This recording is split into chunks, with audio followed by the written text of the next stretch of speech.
Toutefois, il se promit intérieurement de découvrir qui était réellement cette Nia, et pourquoi tant de choses étranges se produisaient.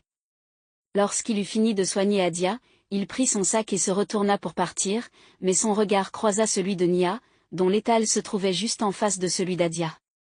Nia, qui avait écouté leur conversation avec ses oreilles spirituelles, sut aussitôt que Mardi serait sa perte. Lorsque Mardi la regarda, il ne vit pas une simple femme.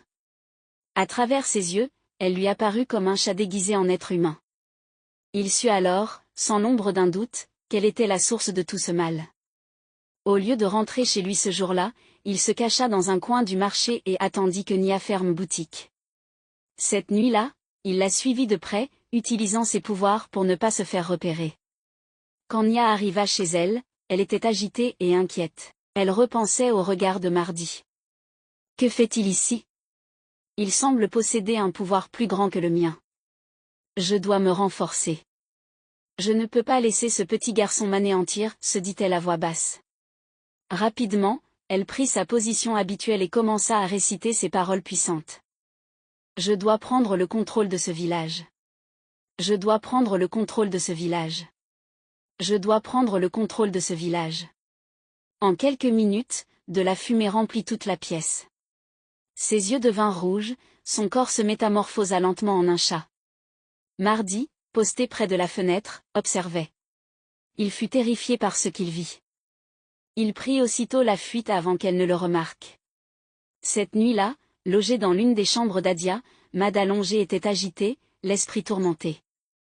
Elle est trop dangereuse. Il faut l'arrêter, dit-il à lui-même. Le lendemain, il alla voir Adia et lui expliqua tout ce qu'il avait vu. Adia porta la main à sa bouche, choquée. Ce n'est pas possible. C'est un mensonge, s'exclama-t-elle. Tu vois ce qui se passe dans ce village? Comment une femme aussi gentille peut-elle être aussi dangereuse et cruelle? Ce n'est pas entièrement de sa faute, répondit Mardi. Elle a été enchaînée dès sa naissance. Mais ne t'inquiète pas, j'ai un plan. Nous allons la libérer de ses forces, et libérer le village par la même occasion. La nuit suivante, Mardi rassembla quelques hommes et femmes du village. Après les avoir bien instruits sur la façon d'agir et leur avoir expliqué que c'est Nia qui est derrière tout, ils partirent ensemble et se cachèrent dans les buissons à proximité de la maison de Nia. À minuit, comme à son habitude, Nia commença ses incantations. Bientôt, elle se transforma à nouveau en chat.